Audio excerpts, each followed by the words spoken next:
పశ్చిమ బెంగాల్ ముఖ్యమంత్రి మమతా బెనర్జీ కేంద్ర ప్రధాన ఎన్నికల అధికారి జ్ఞానేష్ కుమార్పై తీవ్ర స్థాయిలో విరుచుకుపడ్డారు.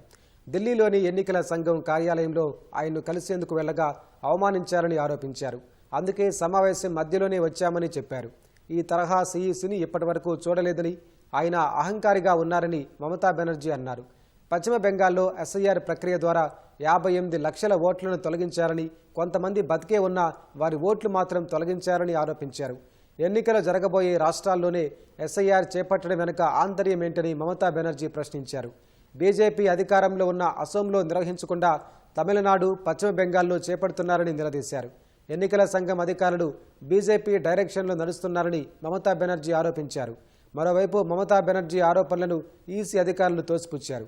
సీఈసీ జ్ఞానేష్ కుమార్ చెప్పేది వినకుండా మధ్యలోనే మమతా బెనర్జీ వెళ్లిపోయారని తెలిపారు.